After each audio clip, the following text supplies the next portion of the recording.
야, 길 자, 수 있어요. 시작하겠습니다. 오늘은 좀 얘기할 게 많아서 두 번에 나눠서 하도록 하겠습니다. 저번 주에 우리가 이란과 이스라엘 전쟁에 대해서 이제 얘기를 했고, 이란과 이스라엘 전쟁의 배경에 대해서 설명을 좀 했어요. 그리고 그게 이제 어떻게 진행되고 있는지 오늘까지 이야기를 한번 더 좀 추가를 하고, 그리고 어, 여기에 이제 성경적으로 이게 어떤 의미가 있는지 그 전쟁들에 대해서 성경에 예언된 전쟁들에 대해서 정리를 한번 해보도록 하겠습니다. 지금 저번 주에 이스라엘이 이란을 폭격을 했고 이란도 반격을 하고 그리고 이제 미국이 참전을 할 것인가 그거에 대해서 얘기를 했었거든요. 참전할 가능성이 많이 있었고 결국 트럼프 대통령이 결정을 해서 참전을 해서 이란의 핵시설을 벙커버스터로 폭격을 했어요. 이제 그 기사를 잠깐 좀 소개를 좀 하도록 전에 하겠습니다. 찍힌 이란 포르도 사진입니다. 미군이 투하한 GBU-57 벙커버스터 폭탄이 관통한 것으로 추정되는 구멍 6개가 보입니다. 두 곳에 3개씩 환기구로 추정되는 구조물이 있던 위치입니다. 뉴욕타임스는 폭탄이 지하 깊은 곳에 있는 핵시설을 파괴하기 위해 환기구를 노린 것으로 보인다고 보도했습니다. 전략국제문제연구소 핵 전문가 조셉 로저스는 미국이 갱도의 구조적 취약점에 대한 정보를 갖고 있는 것으로 보인다고 말했습니다. 미국과 이스라엘은 현재 포르도 핵시설이 입은 피해를 분석하고 있습니다. 앞서 미국은 본토에서 이란으로 날아간 B-2 폭격기 7대 가운데 6대를 이용해 포르도를 공격했습니다. 지난 22일 대규모 공습편대가 미국 미주리주의 공군기지에서 출발했습니다. 이란의 눈을 속이기 위해 일부를 이란의 동쪽으로 보내 주의를 끌고 실제 폭탄을 터뜨린 폭격기는 이란의 서쪽에서 날아오게 했습니다. 주력 편대인 B-2 폭격기는 18시간 비행하는 동안 여러 차례 공중 급유를 했습니다. 폭격기가 포르도와 나탄즈 핵시설에 접근하는 과정에서 미군 전투기들은 이란의 방공체계를 제압할 수 있도록 선제 공격을 했습니다. 미국 동부 시간으로 오후 6시 40분, 미군은 이스파한에 이어 포르도와 나탄즈 핵시설에 GBU-57 벙커버스터를 연속으로 투하했습니다. 미드나잇 해머 작전입니다. Fighters did not fly, and it appears that Iran's surface-to-air missile systems did not see us. Throughout the mission, we retained the element of surprise. 이번 작전에는 B-2 폭격기와 4, 5세대 전투기, 공중급유기 수십 대 등 125대가 넘는 항공기가 참여했으며 GBU-57 14대를 포함해 약 75발의 정밀 유도탄이 사용됐습니다. 미국은 역사상 B-2 폭격기가 참여한 최대 규모의 공습 작전이라면서 이란의 핵시설 3곳 모두 극심한 피해를 입었다고 자평했습니다. SBS 정경입니다. 이란의 수도 테헤란에서 불과 남쪽으로 90km 떨어진 포르도에는 핵물질 생산 시설이 있습니다. 위성에서 촬영한 포르도 지역의 모습을 보면 산과 건물 몇 개가 전부지만 도로 끝에는 산속으로 들어가는 터널이 자리 잡고 있습니다. 터널로 들어가면 산 아래쪽 지하시설이 있고 우라늄 농축을 하는 원심분리기 1000대에서 최대 3000대 정도가 가동 중인 것으로 분석됩니다. 깊이가 90m로 깊고 지하시설의 길이도 250m로 광범위해 미국도 2발이면 된다고 예측했던 벙커버스터를 6발 이상이나 투입한 것으로 보입니다. 아직 정확한 피해가 보고되진 않았는데 이란은 이미 중요한 자료들을 안전한 곳으로 옮겼다고 주장했습니다. 공습 전인 지난 19일 여러 대 트럭이 포르도 시설 앞에 줄 지은 모습이 위성에서 포착되기도 했습니다. گویا فقط دو تا تونل ورودی و خروجی فوردو آسیب دیده و دوباره رئیس جمهور آمریکا بلوف زده و مدعی شده که ما فوردو رو از بین بردیم و سایت‌های هسته‌ای رو 국제원자력기구 IAEA는 지난 9일 이란이 고농축 우라늄 400kg을 가지고 있다며 우려를 표했는데 주 생산시설이 포르도에 있습니다. 핵무기에 필요한 우라늄 235는 천연 우라늄 광석의 0.7%밖에 없지만 핵무기로 쓰려면 농도를 90%까지 농축해야 합니다. 이미 포르도에서는 언제든 90%로 농축 가능한 60%의 고농축 우라늄을 생산하고 있고 지난 2023년에 IAEA는 83.7%로 농축된 우라늄을 포르도에서 발견했습니다. 국제원자력기구 IAEA는 이번 공습으로 외부 방사능 수치가 증가하진 않았다고 밝혔습니다. 핵 개발의 심장인 포르도 공습이 이란의 핵무기 개발 시계를 어느 정도 늦춘 것으로 보이는데 위성 사진이 공개되어야 정확한 피해 정도가 파악될 것으로 보입니다. SBS 정구희입니다. 고속도로를 달리는 차량 너머로 멀리서 뿌연 연기가 솟아오릅니다. 연기가 나는 곳은 이란 포르도 핵시설 근처입니다.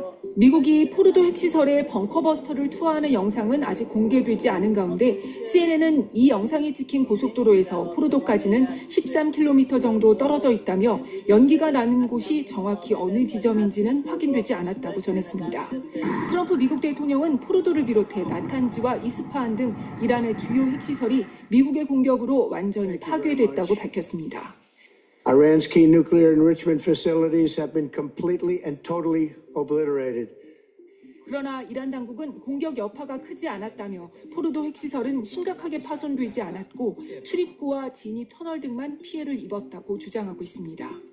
미국의 공격 이후 이란이 이스라엘에 밤사이 미사일을 집중 발사하면서 텔아비브와 하이파 등 이스라엘 북부와 서부 주요 도시 곳곳이 폭격 피해를 입었습니다. Right inside of the building complex behind me, we've already transported around 5 injured, still treating here wounded around us.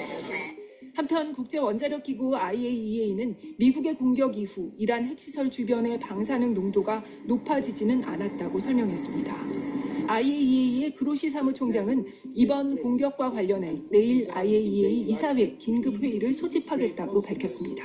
SBS 조지현입니다.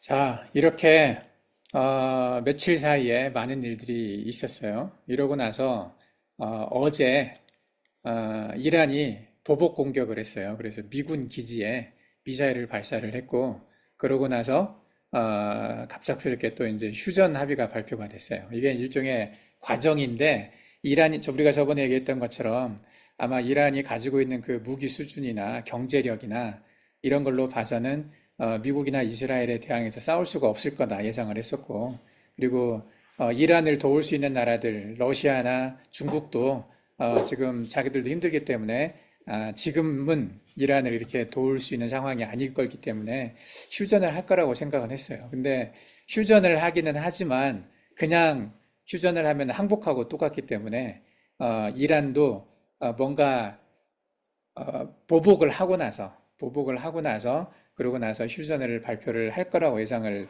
한 사람들이 있었는데, 예상했던 대로 이란이 카타르에 있는 미군 기지를 공격을 했고, 어제 이제 그것에 대해서 이제 이 뉴스가 좀 났어요. 같이 보겠습니다. 카타르 도시마늘에 미사일이 날아듭니다. 일부는 요격 미사일에 맞아 공중에서 폭발합니다. 폭음 소리에 놀란 일부 시민들은 황급히 대피합니다. 현지 시간 23일 오후 이란이 카타르 내 미군 기지를 겨냥해 미사일을 발사했습니다. 자국 핵시설 3곳이 미국의 공격으로 피해를 입은 데 대한 보복 공격 차원입니다.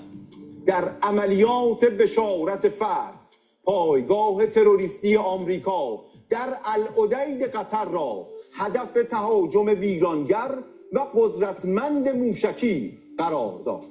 카타르는 즉각 비판 성명과 함께 이란의 미사일을 요격하는 데 성공했다고 발표했습니다. 이라크 미군 기지도 이란의 미사일 공격을 받았습니다. 다만 이번 미사일 공격에 따른 사상자는 현재까지 발생하지 않았습니다. 이란은 외교 채널을 통해 이번 공습 계획을 미국과 카타르에 미리 알린 것으로 전해졌습니다. 이스라엘뿐만 아니라 아랍 국가들도 이란의 이번 보복 공격을 비판했습니다. שאיראן מדינת טרור שמאיימת לא רק על ישראל, אלא על כל רחבי המזרח התיכון, לרבות השכנות שלה, וגם על העולם כולו. 수니파 종조국인 사우디아라비아는 형제국 카타르의 주권과 영공에 대한 명백한 침해라며 비판했습니다. SBS 박찬범입니다. 미국 트럼프 대통령은 SNS를 통해 이란의 반격이 매우 미온적이었다고 평가했습니다.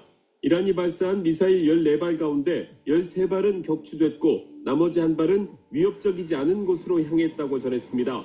사상자가 없고 피해도 거의 없다면서 이란이 공격 계획을 사전에 알려줘 감사하다고 말했습니다.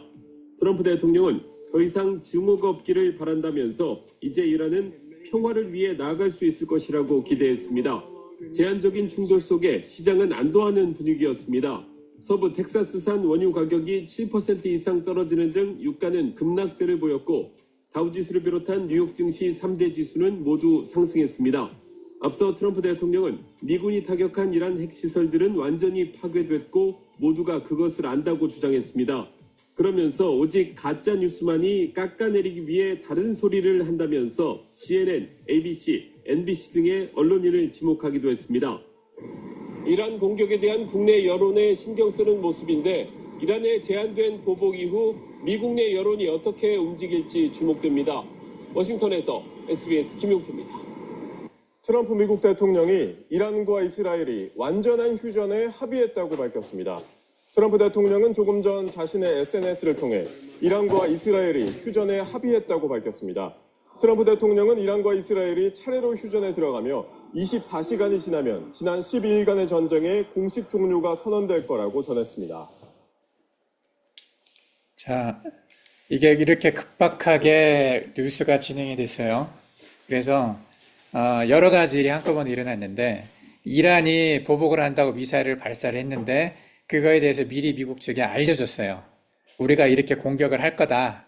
예, 알려줬어요. 그리고 그 사이에 이제 미국은 다 대비를 했죠. 준비를 해서 14발의 미사일을 발사했는데 그 중에 대부분 다 요격을 했어요. 14발 중에 13발을 요격해서 하늘에서 터졌고 한 발은 별로 이렇게 중요하지 않은 곳에 떨어졌다고 얘기를 했어요. 그러면서 이제 이걸로 바로 이제 휴전에 합의를 했어요. 더 이상 싸우지 말자. 이제 이것에 대해서 이제 뭐 여러 사람들이 있었지만 성경에 이와 비슷한 패턴의 예언들이 있어요. 그래서 지금 중동 지역에 일어나고 있는 이 일들이 성경에서는 어떻게 이야기되고 있는지에 대해서 우리가 다시 얘기를 해보도록, 정리를 한번 좀 해보도록 하겠습니다. 이것을 우리가 좀 알아야 돼서, 예. 자, 성경에 이제 마지막 때에 일어날 전쟁에 대해서 성경에 여러 가지 예언이 되어 있어요. 근데 예언이 되어 있는 것이 일목요연하게 한 군데서 이렇게 언제 이게 일어나고 그 다음에 이게 일어나고 그 다음에 이렇게 일어나고 이렇게 끝난다 이렇게 정리된 게 아니라 성경의 여러 책에서 나와요. 시편에도 나오고 에스겔에도 나오고 다니엘에도 나오고 요한계시록에도 나오고 이 여러 저자들이 여러 시대에 걸쳐서 자기들이 본 것들을 성경에 기록을 했거든요. 그러다 보니까 이름도 다르고 조금씩 다 달라요. 근데 이제 지금 이 일들이 벌어지고 나서 진행되고 있는 과정에서 성경을 다시 바라보니까 이게 이 이야기였구나 라고 짐작이 되는, 매칭이 되는 사건들이 좀 보이기 시작을 하죠. 그래서 가장 첫 번째로 시기적으로 봐서 마지막 때 일어날 전쟁에 대해서 가장 먼저 일어난 전쟁이 무엇일까 보면 시편 83편에 나와 있는 전쟁이에요. 시편 83편에 나와 있는 이 전쟁이 이스라엘과 주변국들이 이스라엘을 이제 침범하는 이야기를 얘기하거든요. 여기서 이제 본문을 보면 시편 83편 1절에서 8절에 이제 이런 말이 있어요. 그들이 말하기를 가서 그들을 멸하여 다시 나라가 되지 못하게 하여 이스라엘의 이름으로 다시는 기억되지 못하게 하자 하나이다. 이렇게 이제 이 말이 있거든요. 이 그들이 누구냐면은 여기에서 이제 참여하는 그들은 이스라엘 주변에 있는 민족들이죠. 보면은 에돔과 이스마엘, 모압, 하가린, 게발, 암몬, 아말렉, 블레셋, 두로, 아수르 이런 나라들인 이런 민족들인데 이런 민족들은 오늘날 지금은 이제 팔레스틴, 요르단, 레바논, 시리아, 이집트 이런 나라들과 연결이 되거든요. 그러니까 지금 현재 이스라엘과 국경을 접하고 있는 나라들이에요. 바로 붙어 있는 나라들. 이런 나라들은 에스겔 전쟁, 에스겔에 이야기하는 곡과 마곡의 전쟁 이전의 그런 나라들이라고 생각이 돼요. 그래서 에스겔에서 예언하는 곡과 마곡 전쟁에서는 이 이스라엘과 국경을 접하고 있는 나라들이 안 나와요. 이스라엘과 국경을 접하지 않고 조금 떨어져 있는 나라들이 에스겔 전쟁 이야기가 나오거든요. 그래서 에스겔 전쟁에서 보면 곡과 마곡 전쟁이라고 얘기하는데 이것은 이제 북방 연합군의 침공이라고 해서 38장에 주로 나오죠. 38장과 39장에 이 에스겔 전쟁 이야기가 나오는데 여기는 너는 마곡 땅에 있는 로스와 메섹과 두바랑 고객의 얼굴을 향하고 그를 대적하여 예언하라 해서 보면 여기는 이제 곡과 마곡, 뭐 메섹과 두발, 뭐 구스와 붓, 고멜과 도갈마 이제 이런 이야기들이 나오거든요. 이런 민족들은 이스라엘 바로 주변 옆에 있는 민족들이 아니라 좀 떨어져 있는 거라는 거죠. 예. 그래서 이 전쟁이 어떻게 연관이 되느냐. 그래서 시편 83편 전쟁과 에스겔 전쟁이 이렇게 이어지는 걸로 보거든요. 그래서 시편 83편 전쟁은 지금 거의 끝났고 이 예언은 지금 이미 성취가 된 것으로 보고 그리고 에스겔의 전쟁에 이 곡과 마곡의 전쟁이 시작되고 있다. 이렇게 보는 것이 지금의 시대인 것 같아요. 그 다음에 유브라데 전쟁과 아마겟돈 전쟁이 나오는데 이 이야기는 아직 이루어지지 않았고 어떤 형식으로 이게 일어날지는 아직 짐작하기가 쉽지는 않아요. 근데 시편 83편 전쟁과 에스겔 전쟁은 그 윤곽이 드러나는 것 같아요.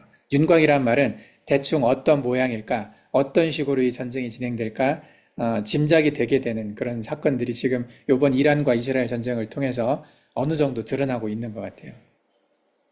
이거 표로 정리를 해보면은 시편 83편 전쟁, 에스겔 전쟁, 유브라데 전쟁, 아마겟돈 전쟁, 곡과 마곡의 전쟁 이렇게 이제 5개의 전쟁이 마지막 때 예언이 되어 있어요. 근데 아까 얘기했던 것처럼 시편 83편 전쟁은 환란 전에 가장 먼저 일어나는 건데 주요 세력이 이스라엘 주변 아랍국들을 통해서 이스라엘 제거를 시도하고 주변국이 연합해가지고 이제 공격을 하는데 이건 이미 1948년 이스라엘이 나라를 건국하고 그 이후부터 뭐 5차 유대전쟁까지 계속 그 주변 중동전쟁이 있었잖아요. 여러 번의 중동전쟁을 통해서 이 시편 83편의 전쟁이 예언이 실현이 됐다고 보는 거죠. 상당히 많은 부분 성취가 됐고 그리고 가장 최근에 이스라엘과 하마스 전쟁, 이스라엘과 헤즈볼라 전쟁까지 해서 하마스와 헤즈볼라는 이스라엘과 국경을 접하고 있는 나라들이거든요. 거기까지 해서 시편 83편 전쟁의 이야기가 된 것 같고 이 하마스와 헤즈볼라가 무너지고 나서 이제 이스라엘과 이란의 전쟁이 시작이 됐잖아요. 이것이 이제 에스겔의 곡과 마곡의 전쟁의 시작이 아닌가 이렇게 이제 예상이 되는 거죠. 근데 시편 83편 전쟁이 어느 한순간에 금방 끝난 전쟁이 아니었거든요. 수십 년간에 걸쳐서 1948년에 이스라엘이 다시 만들어지고 지금까지 벌써 70년, 80년 가까이 되는 그 시간 동안에 계속 이게 이어져 왔거든요. 그러니까 이런 것처럼 에스겔 전쟁의 곡과 마곡 전쟁도 어느 한순간에 탁 시작해서 뭐 며칠 만에 끝나고 하는 그런 전쟁이 아니라 꽤 긴 시간 동안 그 환경이 만들어지고 그것에 따라서 이렇게 전쟁이 진행되는 그렇게 되지 않을까 생각이 돼요. 그래서 지금의 시점이 아마도 시편 83편 전쟁이 끝나고 에스겔 전쟁, 곡과 마곡의 전쟁이 시작되는 시점이 아닐까 생각이 되는 그런 시점인 것 같아요. 그래서 지금 어쨌든 시편 83편 전쟁을 조금 전에 설명했던 것처럼 1948년 이후의 중동 전쟁들과 굉장히 비슷해요. 그래서 부분적으로 성취가 됐고 지금은 이제 거의 성취가 다 되지 않았나 이렇게 생각이 돼요. 여기 이제 참여되는 전쟁 이게 시편 83편 전쟁과 지금 중동 전쟁 1948년 이후에 그 중동 전쟁과 연관성을 한번 좀 보게 되면 1948년에 독립전쟁이 있었어요. 이스라엘이. 독립전쟁에 이제 이것을 독립 못하게 막으려고 했던 세력들이 있었죠. 이스라엘 건국 직후에 이 아랍국들이 연합을 했어요. 주변에 있는 국가들이. 그래서 이스라엘을 지도해서 지우자 이런 말을 했어요. 이게 시편 83편 4절에 나와 있는 아까 우리가 읽었던 성경 구절과 유사하죠. 이스라엘로 다시는 기억되지 못하게 하자. 이런 마음을 가지고 이스라엘 주변에 있는 국가들이 연합해가지고 이스라엘 공격을 했어요. 이때 참여한 나라들이 이집트, 요르단, 시리아, 레바논, 이라크, 사우디 등이에요. 딱 아랍 국가들이죠. 이스라엘 바로 옆에 있는 나라들, 인접 국가들이 이때 공격을 시작을 했고 이 전쟁이 계속해서 이어져요. 물론 이제 뭐 매일매일 했던 건 아니고 몇 년 있다 또는 몇십 년 있다 다시 이제 이 반복이 되는 거죠. 1967년 6.1 전쟁이 있었어요. 이때는 이집트와 시리아와 요르단이 참여를 했고 이때는 이제 이스라엘이 선제 공격으로 해가지고 승리를 했죠. 그리고 1973년에 용키푸르 전쟁이 있었어요. 이때도 이집트와 시리아가 참여를 했죠. 근데 상당히 이스라엘이 위험했지만 이때도 이제 이스라엘이 이겼죠. 그리고 1923년에 하마스 이스라엘 전쟁이 있었어요. 그죠? 그래서 하마스와 헤즈볼라 그리고 후티까지 해서 이게 이제 아랍 세력들이 연합을 한 거죠. 이것도 이제 시편 83편의 장막의 표현과 유사한 그런 성격이죠. 이건 국가는 아니죠. 비국가적 성격이에요. 여기는 보면 하마스도 나라는 아니었어요. 헤즈볼라도 레바논의 일부 정파죠. 레바논이라는 국가가 싸운 게 아니죠. 후티도 예멘이라는 나라가 싸운 게 아니에요. 어떤 단체가 싸운 거죠. 이런 것처럼 장막이라고 표현했거든요. 83편에는 이런 것처럼 이렇게 유사한 어떤 단체 이런 느낌이죠. 비국가적 성격인데 여기까지가 이게 이제 그 시편 83편에 나와 있는 전쟁과 아주 유사한 성격을 가지고 있는. 그래서 이스라엘을 둘러싼 아랍 세력들의 연합 공격이라는 특징이 있죠. 이들이 이스라엘을 다시는 나라가 되지 못하게 하자 이렇게 생각을 하고 공격을 했다는 거죠. 그래서 시편 83편의 전쟁은 어느 정도 성취가 된 것 같아요. 최근에. 그래서 이제 이것에 대해서 해석이 여러 가지가 있지만은 과거에 성취되었다, 아직 성취되지 않았다, 뭐 부분적으로 성취되었고 미래에 더 완전한 형태로 재현될 것이다라고 보는데 이제 지금 현재 시점에서 바라보면 거의 다 성취가 된 것 같아요. 이야기가. 그래서 지금 시편 83편의 전쟁에서 에스겔 전쟁으로 넘어가고 있지 않나 이런 생각이 들어요. 그래서 이 에스겔 전쟁은 이제 곡과 마곡의 전쟁이라고도 하고 물론 이제 이 곡과 마곡의 전쟁이라는 이름이 요한계시록 20장의 그 천년왕국 이후에 잠깐 다시 등장을 하지만 그 곡과 마곡의 전쟁과는 다른 성격이죠. 이 곡과 마곡은 좀 달라요. 그래서 이 곡과 마곡의 전쟁이 시작되고 있는 게 아닐까. 왜냐하면 이란 지금 이제 성경에 페르시아로 나오죠. 성경에 페르시아로 나오는 이란과 이스라엘이 이제 직접적으로 충돌을 하기 시작을 했거든요. 여기서 보면 성경에 에스겔 38장과 39절에 보면 이제 예언되어 있는 걸 보면 이렇게 나와 있죠. 이제 읽어보면 사람의 아들아 너는 마곡 땅에 있는 로스와 메섹과 두발왕 고객의 얼굴을 향하고 그를 대적하여 예언하라. 그들과 함께 한 자는 페르시아와 구스와 붓과 고멜과 도갈마와 많은 백성이라. 이렇게 이야기를 하고 있어요. 마곡은 아마도 지금의 러시아로 예상을 하고 있고요. 그리고 도갈마는 터키라고 생각을 하죠. 그리고 페르시아는 지금의 이제 이란이고 붓은 지금의 리비아가 아닐까 보고 있고요. 구시는 지금의 이티오피아라고 생각을 하고 있어요. 붓이나 구시 여기는 지금 이제 직접적으로 현대 등장은 하지는 않고 있지만 지금은 이제 페르시아가 주로 나오고 있고 이란과 러시아가 연합이 되어 있는 그런 세력은 나와요.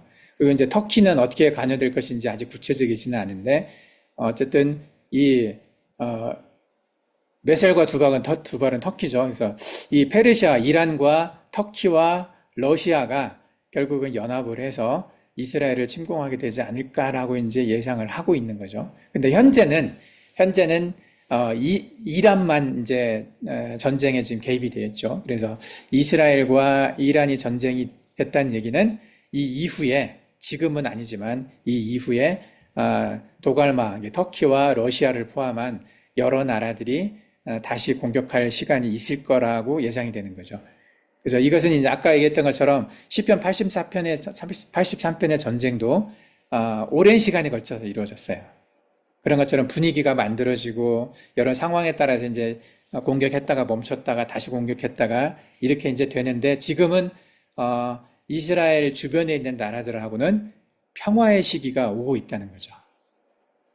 아까 우리가 뉴스에서 마지막에 보면 이란이 미군 기지를 공격을 했어요.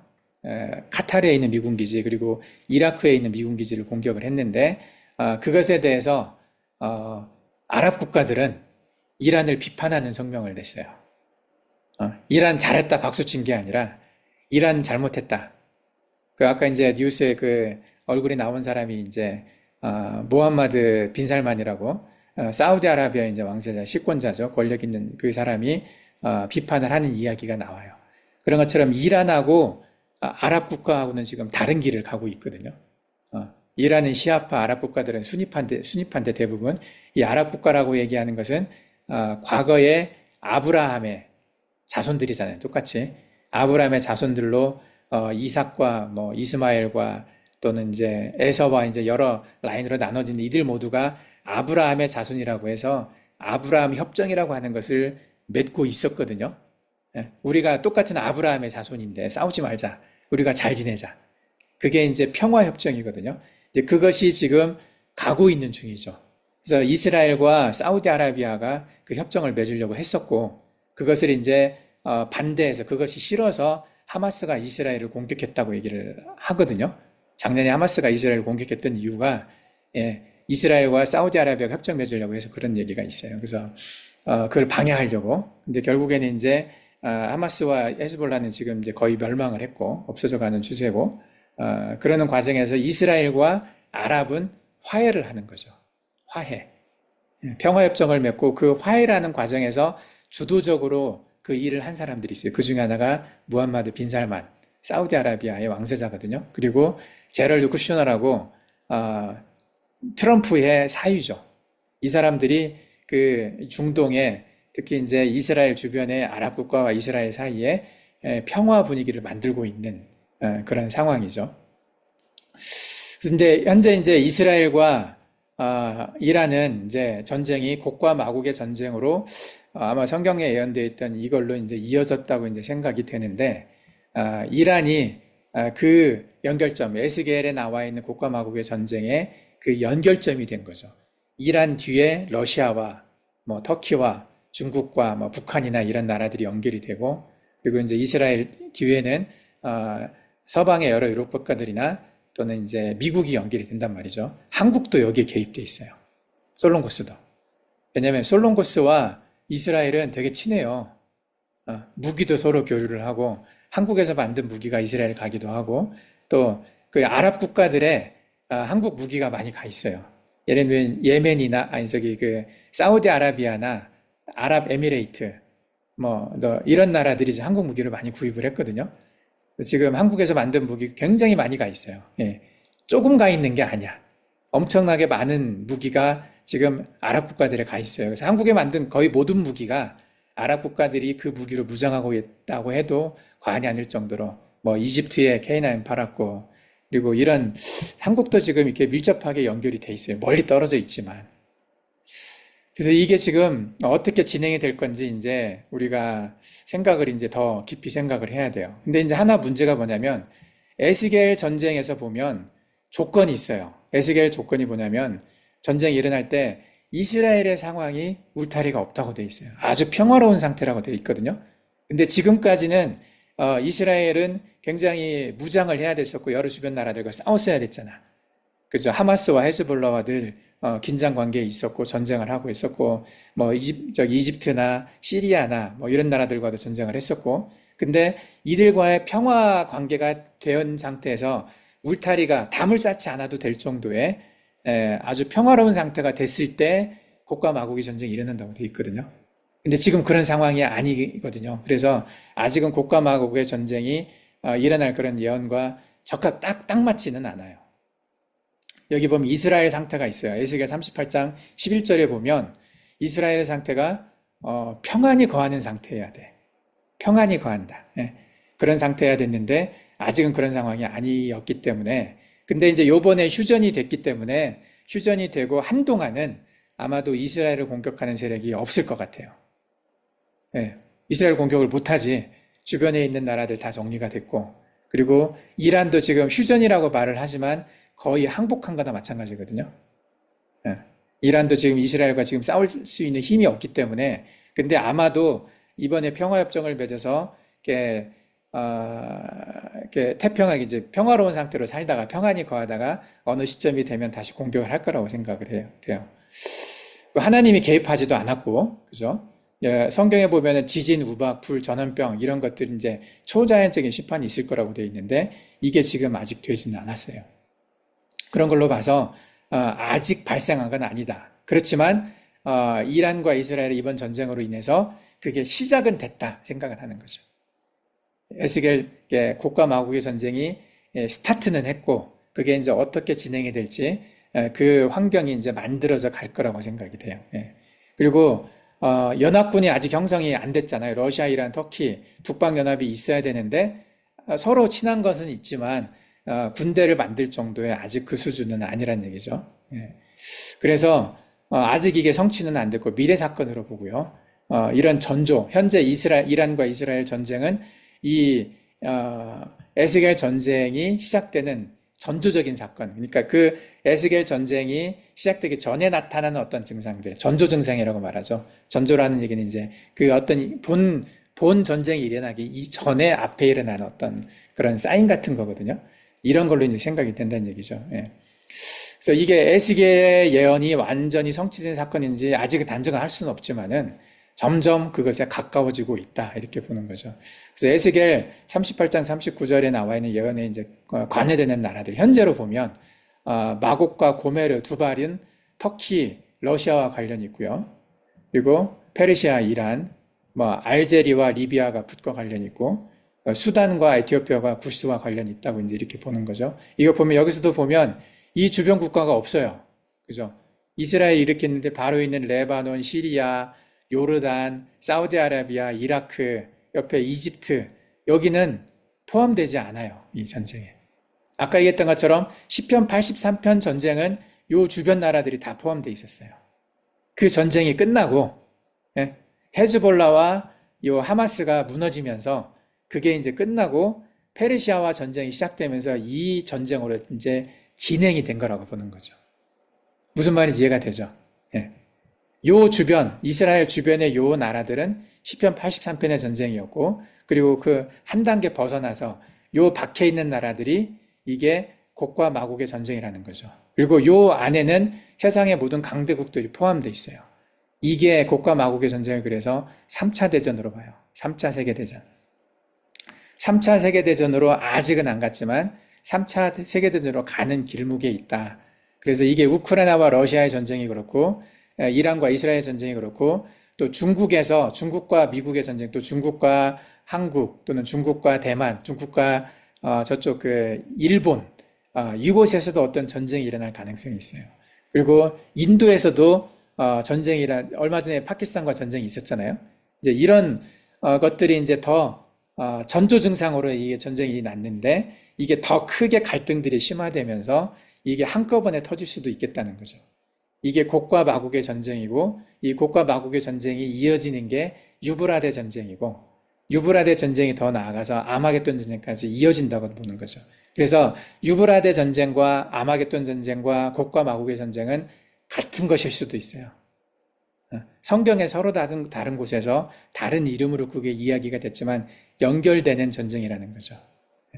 어디에선 그것을 아마겟돈으로, 어디에선 그걸 곡과 마곡의 전쟁으로 말을 했지만, 이게 세계 3차 세계대전이 시작되는 어떤 그 시작점에 우리가 서 있다라고 생각이 되는 거죠.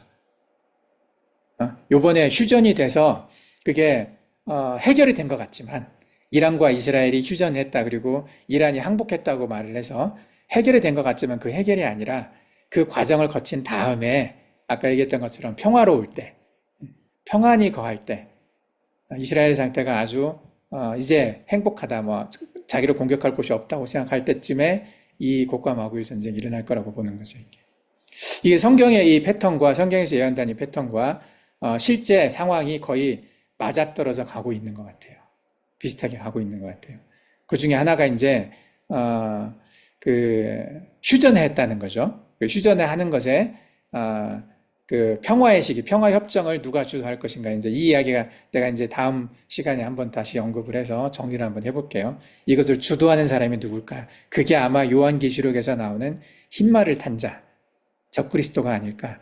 적그리스도가 본격적으로 이 세상에 등장하는, 적그리스도라는 이름으로 등장하는 건 아니지만 이 세상에 평화를 가져오는 자로 등장을 하게 되는 어떤 영웅이 나타나지 않을까라는 그 포인트가 아마 이란 이스라엘 전쟁이지 않을까 생각이 돼요. 이것을 시작으로 그것과 관여된 누군가가 점점 이제 그 힘을 발휘를 하기 시작할 건데, 일단은 이제 트럼프가 그거에 대해서 많이 보이기는 하죠. 조금 있다가 아마 이제 그 부분에 대해서 정리를 한번 해보겠습니다. 그리고 이게 이제 이어지는 유브라데 전쟁, 그리고 그 다음에 이어지는 아마겟돈 전쟁, 이런 모든 것들이 다 연결이 돼 있어요. 곡과 마곡의 전쟁과. 그래서 이것에 대해서 우리가 좀 이해를 할 필요가 있어요. 1단계, 그래서 곡과 마곡의 전쟁, 그 다음에 유브라데 전쟁, 아마겟돈 전쟁이 쭉쭉쭉 이어지는 이 이야기가 이제 요한계시록에 설명이 돼 있어요. 그래서 이것에 대해서 우리가 조금 이따 다시 한번 정리를 해보겠습니다. 일단 이번 시간은 마치고